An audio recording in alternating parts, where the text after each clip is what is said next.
Unë kam ofruar 2 opsione kompromisi në emër të lëvizjes vetëvendosje. Kompromisi ynë i parë ishte ai që e ka thënë edhe kandidatja jone propozuar për kryetarët kuvend Albulina Haxhiu, e cila tha që në rast të votimit të fshehtë, nëse ajo nuk i merr së paku 61 vota, tërhiqet nga kandidatura. Këtë e ka bërë një anshëm, po unë e respektoj si qëndrim personal i saj. Ajo nuk dëshiron që të votohet 2 herë për të me votim të fshehtë.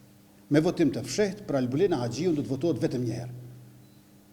Andaj ne kemi lëvizur krahasuar me situatën para të enjtës, kur u dha atë gjykimi gjykatës shtetuese, dhe kjo nuk duket që u kishte bërë përshtypje partive opozitare.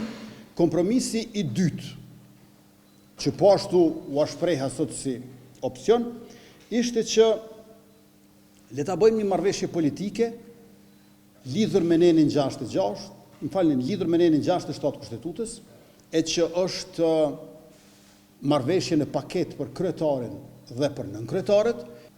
Partitë opozitare, PDK dhe LDK, e kanë keq lexuar atë gjykimin e gjykatës kushtetuese dhe po e keq interpretojnë atë publikisht.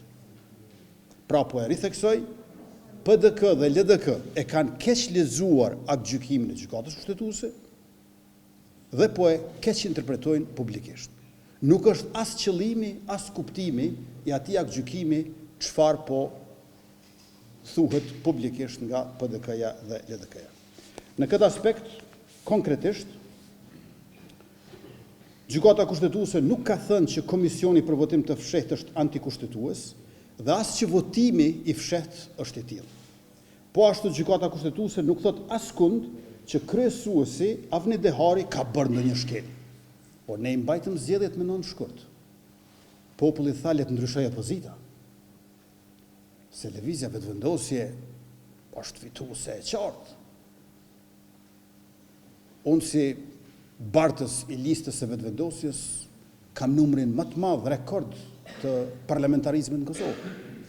Vetëvendosja është më e madhe se PDK dhe LDK marrë së bashku. Është për mua e çuditshme se si nuk e kanë ndërmend ta ndalin bojkotin ndaj propozimeve tonë. Pavarësisht se gjykimi i gjykatës shtetuese nga viti 2014 në pikën 128 thotë që të gjithë deputetët, do të thotë sipas tyre secila duhet të votojnë për kundër ose abstenim, ata vazhdojnë ta bojkotojnë këtë çështjen e komisionit për votim të fshehtë.